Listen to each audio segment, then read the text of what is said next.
अस्सलाम वालेकुम guys, welcome back. Okay, सो अब हम एक नया चैप्टर स्टार्ट कर रहे हैं इस लेक्चर में, chapter 4 motion in two dimension. और ये भी एक इम्पॉर्टेंट चैप्टर है, ठीक है।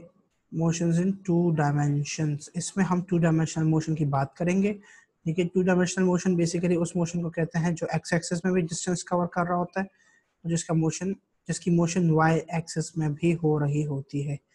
एक्स एक्सिस आपको पता है कि हॉरिजॉन्टल एक्सिस को कहते हैं, वाई एक्सिस आपको पता है कि वर्टिकल एक्सिस को कहते हैं। कोई ऐसा मोशन जो इन दोनों के बीच में डिस्टेंस कवर कर रहा हो उसे टू डायमेंशनल मोशन कहेंगे। सो बेसिकली एक ऐसा मोशन जिसकी एग्जांपल हमारे सिलेबस में है उसे कहते हैं प्रोजेक्टाइल मोशन।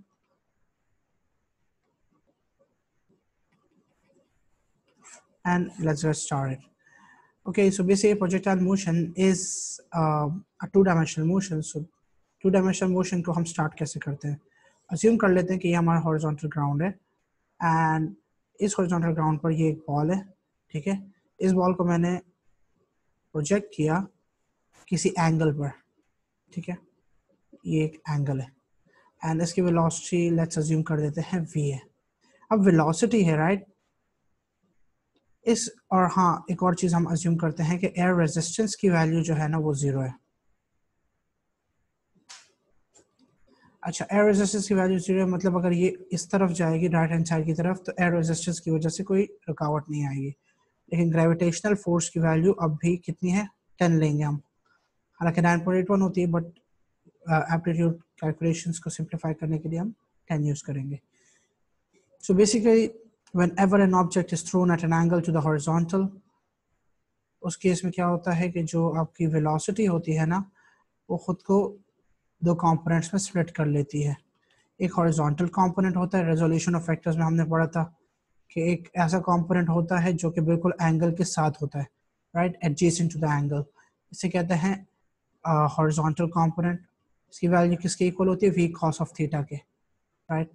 एंड एक दूसरा एंगल होता है, मतलब दूसरा कंपोनेंट होता है जो कि वर्टिकल होता है, एंगल के बिल्कुल ऑपोजिट होता है, ठीक है। ये वर्टिकल कंपोनेंट है, इसकी वैल्यू हो जाती है वी साइन ऑफ थीटा, ठीक है। अब ये हॉरिजॉन्टल कंपोनेंट है, मैंने आपको एयर रेजिस्टेंस की बात तो बता दी है कि एयर रेजिस्टेंस 0 है, राइट। एयर रेजिस्टेंस 0 होने की वजह से हॉरिजॉन्टल कंपोनेंट की कोई जो वैल्यू है ना ये कांस्टेंट रहेगी, इससे कोई असर नहीं पड़ेगा।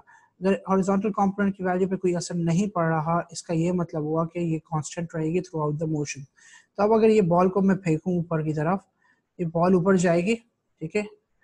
ऊपर जाते जाते ये एक मैक्सिमम हाइट तक पहुंचेगी, राइट। अब अगर रियल लाइफ एग्जांपल लेने किसी फुटबॉल को किक करे तो इस तरह से जाएगी, फुटबॉल एक मैक्सिमम हाइट तक पहुंचेगी और फिर उसके बाद वो फुटबॉल वापस ग्राउंड की तरफ आ जाएगी क्योंकि ग्रेविटी उसे पुल करेगी ग्राउंड की तरफ और वो वापस हिट करेगी ग्राउंड पे, राइट। अब अच्छा, बाय द वे ये वेलोसिटी ज़रा सी यू बना लेते हैं, ठीक है। ये आपका एंगल है, तो हम अगर इस वेलोसिटी से उसे फेंकेंगे तो ये यू इस टाइप की शेप की पाथ बनेगी बॉल की।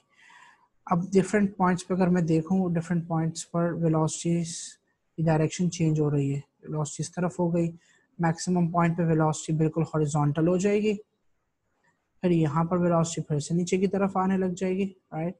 And just before hitting the ground velocity की एक और वैल्यू आ जाएगी। अच्छा, दिस इज बिल्कुल horizontal, okay, this is completely horizontal. अब यहाँ पर एक इंपॉर्टेंट बात बता दूं, मैंने कहा कि वी कॉस ऑफ थीटा की वैल्यू बिल्कुल through out the motion constant रहती है।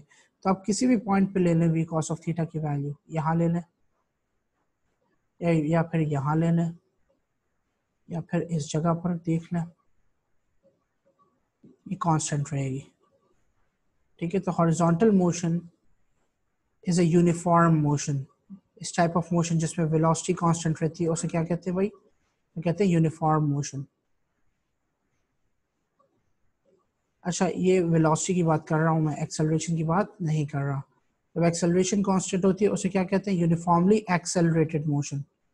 इक्वेशंस ऑफ मोशंस कौन से वाले पे लगती है, सोचे, इस वाले पे लगती है, ठीक है। जब एक्सेलरेशन कांस्टेंट होता है उस पर लगती है।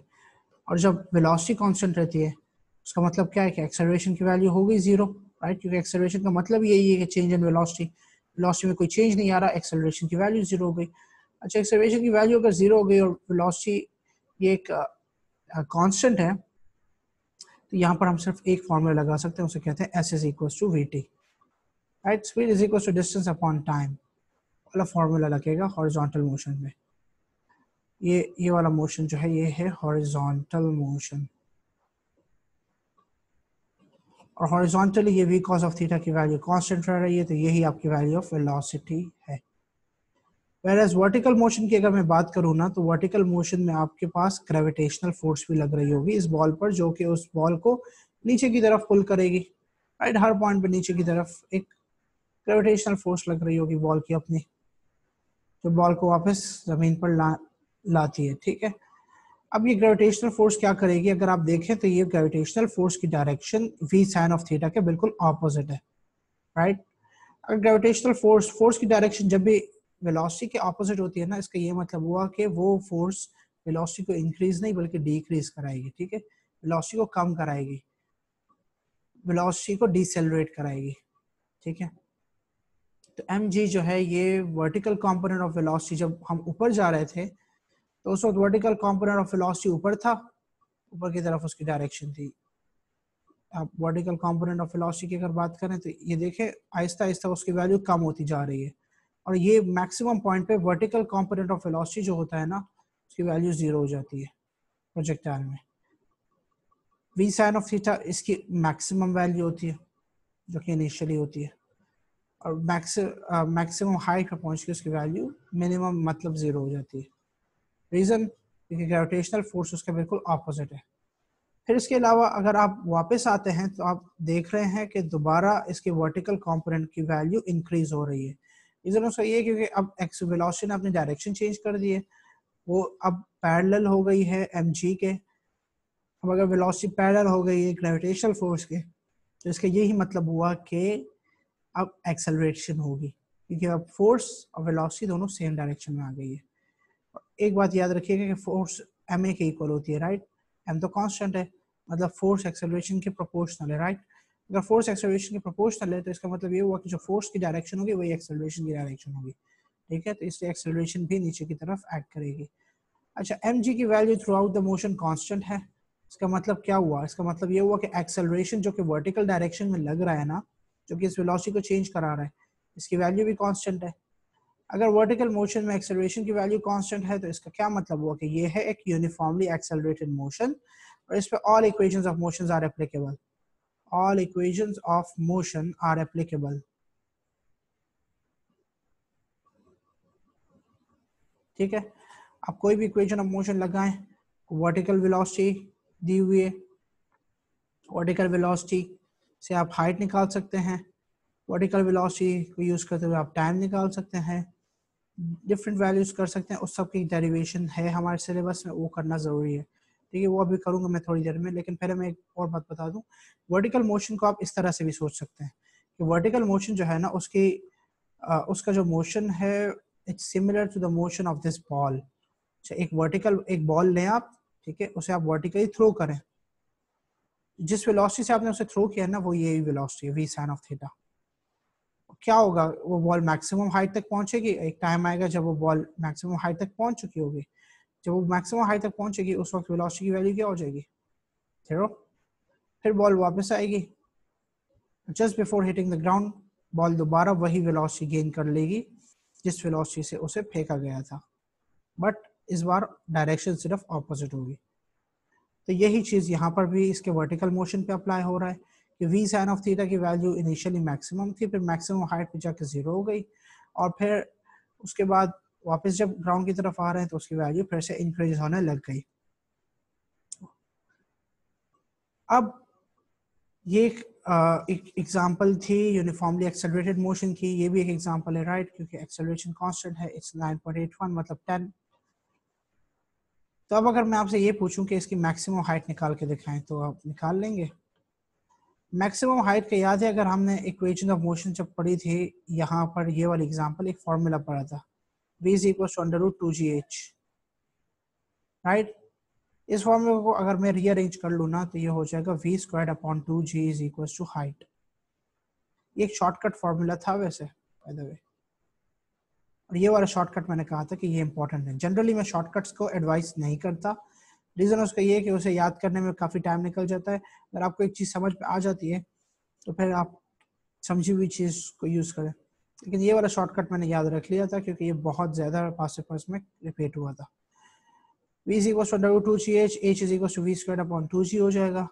अच्छा, अब आप अगर प्रोजेक्टाइल मोशन की बात करें तो यहाँ पर इसकी वर्टिकल वेलोसिटी की वैल्यू क्या है? v sin of theta, right? इस v की जगह आप v sin ऑफ थीटा रखेंगे। अच्छा, मैं सिर्फ v नहीं कह रहा, इसे मैं इसे v नॉट कह रहा हूँ, ठीक है? v नॉट कह देता हूँ। v नॉट कहते हैं इनिशियल वेलोसिटी, मतलब जो ओरिजिनल वैल्यू है। So v nought sine of theta हो जाएगा, इसका स्क्वायर ले लेंगे अपॉन 2g, इससे आपके पास आ जाएगी मैक्सिमम हाइट प्रोजेक्टाइल की। और ये फार्मूला है, ये एक शॉर्टकट फार्मूला है maximum height of a projectile निकालने का, हाइट ऑफ प्रोजेक्टाइल, ठीक है? अब इसके अलावा भी एक और चीज़ पूछते हैं एग्जामिनर, जो हॉरिजॉन्टल डिस्टेंस कवर किया है ना, इसकी वैल्यू पूछ लेते हैं। इस हॉरिजॉन्टल डिस्टेंस को एक स्पेशल नाम देते हैं, इसे कहते हैं रेंज ऑफ द प्रोजेक्टाइल। और रेंज कैलकुलेट करने का एक बहुत इजी मेथड है। एक तो एक डायरेक्ट फार्मूला है, v not square sine 2 theta upon g। और मैं फिर से आपको एडवाइस करूंगा कि बस ये फार्मूला याद रख लें, ये वाला भी याद करना ज़रूरी है, ठीक है? इसके अलावा आप एक और मेथड से भी रेंज निकाल सकते हैं, मतलब एक लंबे मेथड से। तो पता है कि हॉरिजॉन्टल वेलोसिटी की वैल्यू है v cos ऑफ थीटा, और ये चेंज नहीं होने वाली। तो जितना टाइम आपने निकाला है ना ऊपर जाने का, ऊपर जाने का टाइम भी हम निकाल सकते हैं, राइट? उस टाइम से अगर आप इस v cos ऑफ थीटा को मल्टीप्लाई कर दें तो आपके पास हॉरिजॉन्टल डिस्टेंस आ जाएगा। v cos ऑफ थीटा आप टाइम से मल्टीप्लाई कर दें, आपके पास हॉरिजॉन्टल डिस्टेंस आ जाएगा। ये हॉरिजॉन्टल डिस्टेंस क्या है? आपका का रेंज है। तो टाइम निकालने के लिए क्या करेंगे? टाइम निकालने के लिए बेसिकली आप इस बॉल के लिए क्या करते थे, जब बॉल को हम ऊपर फेंकते हैं मैक्सिमम हाइट तक पहुंच जाती है फिर वापस आती है, इस बॉल का टाइम कैसे निकालते हैं? अच्छा, बाय द वे यहाँ एक ख्याल रखिएगा कि टोटल टाइम हमें चाहिए, ठीक है? क्योंकि रेंज का यही मतलब है कि बॉल ऊपर गई फिर वापस आई, ये पूरा हॉरिजॉन्टल डिस्टेंस कवर किया। तो इस मतलब ऊपर और नीचे आने के दोनों का टाइम निकालना है, जो कि इक्वल होगा। ऑफ कोर्स ऊपर जाने का जितना टाइम होगा उतना ही नीचे आने का भी टाइम होगा। अच्छा, तो अब एक बात आप नोट करें कि अगर मैं ये वाला फॉर्मूला लगा दूं तो u की वैल्यू तो 0 होती है, हाइट आपके पास दी हुई है, अज्यूम कर लेते हैं h है, ये तो 0 हो जाएगा, हाफ at स्क्वायर हो जाएगा, मतलब हाफ gt स्क्वायर। एक्सेलरेशन की वैल्यू तो g के इक्वल है। इसको रीअरेंज करें तो ये बन जाएगा 2h अपॉन g का स्क्वायर रूट। ये आपके पास आ गई टाइम की वैल्यू, ठीक है? अब इसी टाइम को आप v cos ऑफ थीटा से मल्टीप्लाई कर दें, आपके पास आंसर आ जाएगा। एक दूसरा मेथड है कैलकुलेट करने का, ठीक है? मतलब एक बेसिक मेथड जो बेसिक फार्मूला से डिराइव हो सकता है उसी वक्त एग्जाम के दौरान। हाइट का मैंने आपको ये वाला फार्मूला बता दिया है, तो अगर इस फार्मूला को आप इसमें इंटीग्रेट करें तो आपके पास यही चीज़ बन के आ जाएगी।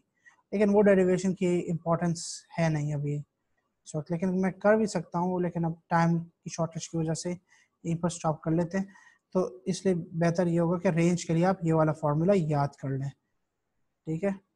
रेंज का फार्मूला याद कर लें और हाइट का ये वाला फार्मूला याद कर लें, ये वाला √2gh वाला इसलिए याद कर लें क्योंकि यहीं से आप सारे फार्मूलाज निकाल सकते हैं।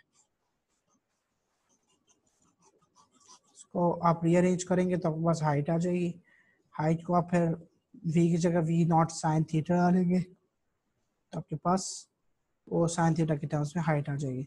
तो रेंज भी हो गई, हाइट भी हो गई। अब टाइम का भी मैंने आपको बता दिया है कि √2h अपॉन g है। अच्छा, बाय द वे ये टाइम जो मैंने निकाला है ना, ये वाला, ये टोटल टाइम नहीं है, ये सिर्फ एक साइड का टाइम है।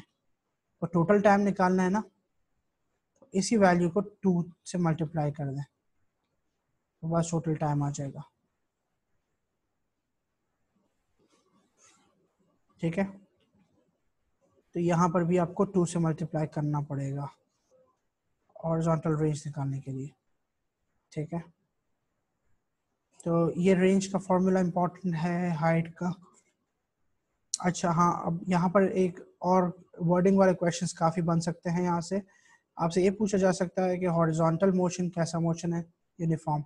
Vertical motion uniformly accelerated motion. Horizontal motion की एक्सेलरेशन बताएं भाई, 0। वर्टिकल मोशन की एक्सेलरेशन जी के इक्वल है 9.81, मतलब 10। एयर रेजिस्टेंस नेग्लिजिबल होती है। अच्छा ये शेप कैसी है? इस शेप को कहते हैं पैराबोलिक शेप। ये एक पैराबोला बना है। अच्छा शेप को ट्रेजेक्ट्री भी कहते हैं, ट्रेजेक्ट्री ऑफ द प्रोजेक्टाइल, एक ही बात है, ठीक है। ये एक फैंसी सा वर्ड देखकर आप घबराइएगा मत। ट्रेजेक्ट्री ऑफ द प्रोजेक्टाइल ये कि पैराबोलिक शेप है। फिर और हॉरिजॉन्टल मोशन के कांस्टेंट होने की रीजनिंग मैंने आपको बता दी कि एयर रेजिस्टेंस 0 है, तो इसलिए उस वेलोसिटी पे कोई डिफरेंस नहीं आ रहा। लेकिन वर्टिकल मोशन में फोर्स है जो कि उसकी वेलोसिटी को चेंज कर रही है। तो ये था प्रोजेक्टाइल मोशन के बारे में तकरीबन सब कुछ जो मैं निकाल सकता था। जो ज़्यादा इंपॉर्टेंट मुझे लगा वो मैंने आपको बता दिया, ठीक है। अब डिफरेंट सिनेरियोज आपके आएंगे तो वो आप पास पेपर से ज़्यादा अच्छे से सॉल्व कर लीजिएगा। मैं ज़रा देखता हूँ कोई अगर अच्छी सी एग्जांपल मिल जाए तो मैं आपके साथ सॉल्व करता हूँ। अच्छा एक और कॉन्सेप्ट होता है, एक कॉमन एमसीक्यू आता है, मैक्सिमम रेंज निकालने का पूछ लेते हैं और मैक्सिमम हाइट निकालने का पूछ लेते हैं। उसकी भी मैं बात कर लेता हूँ कि मैक्सिमम रेंज कब होगी, मैक्सिमम हाइट कब होगी। मैक्सिमम रेंज होती है जब एंगल आपका हो जाता है 45 डिग्री, ठीक है। रेंज की पहले बात कर लेते हैं। रेंज का मैंने अभी आपको एक फॉर्मूला बताया, V nought square sine 2 theta upon G, right. Theta की वैल्यू 45 डालेंगे, ये बन जाएगा 90, साइन 90 की वैल्यू होती है 1। तो इसका फॉर्मूला मैक्सिमम रेंज का बन जाएगा वी नॉट स्क्वायर अपॉन जी। फिर इसके बाद मैक्सिमम हाइट का पूछते हैं। मैक्सिमम हाइट के लिए मैंने आपको कौन सा फॉर्मूला यूज़ करवाया? मैंने कहा कि वो शॉर्टकट जो आपने याद किया है इसी से आप मैक्सिमम हाइट निकाल सकते हैं। मतलब वी स्क्वायर अपॉन 2g कर ले तो ये आपका हाइट का फॉर्मूला बन गया। वी की जगह आप वी नॉट साइन थीटा लगाएंगे, V nought square sine square upon 2g, आपके पास हाइट आ गई, राइट। अब मैक्सिमम हाइट आपको निकालनी है। मैक्सिमम हाइट बेसिकली इसी को कहते हैं।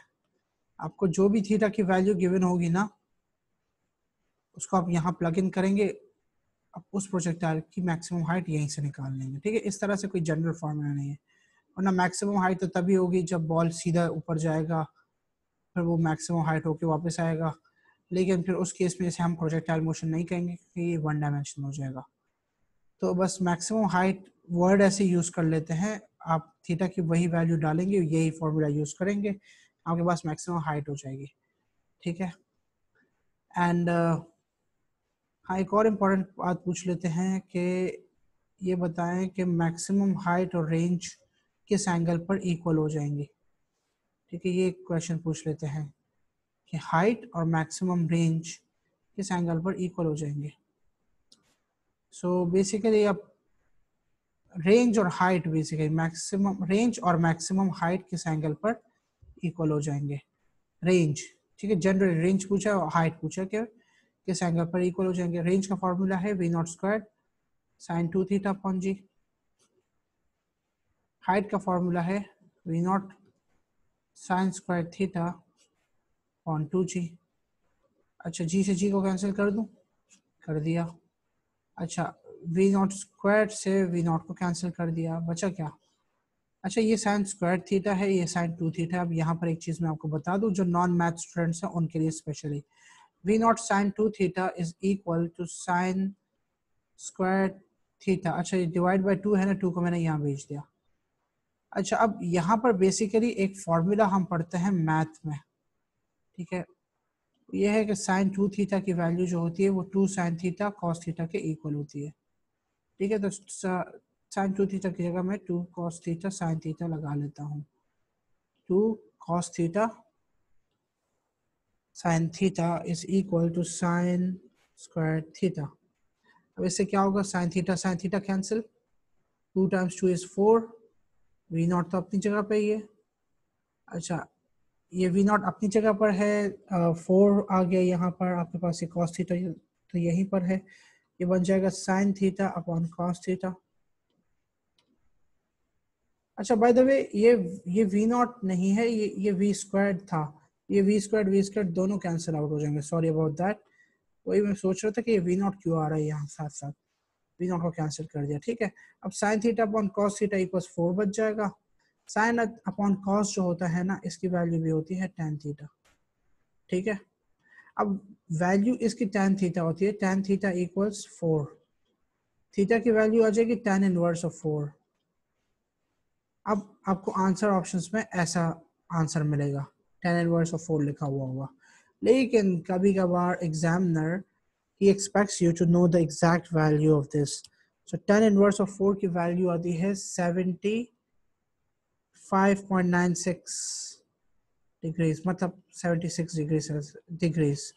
सो बेसिकली ये एंगल आपको लर्न करना है कि what is the angle when both the maximum height and the range equal each other. So its angle is 76 degrees. ये पास पेपर्स में आ चुका है कि उन्होंने एंगल्स की एग्जैक्ट वैल्यू पूछी थी, हालांकि कैलकुलेटर अलाउड नहीं था तब भी। अच्छा ये सारी डेरिवेशन करने की ज़रूरत नहीं है, आपने बस सिर्फ ये एंगल की वैल्यू याद रख लें, बस बहुत है, ठीक है। आपका आंसर निकल जाएगा आराम से। ये चीज़ आप याद रख लीजिए कि sine 2 theta equals 2 sine theta cos theta, specially वो जिन्होंने मैथ नहीं ली थी ए लेवल्स में या इंटर में, या जिनके पास मैथ नहीं थी, ठीक है।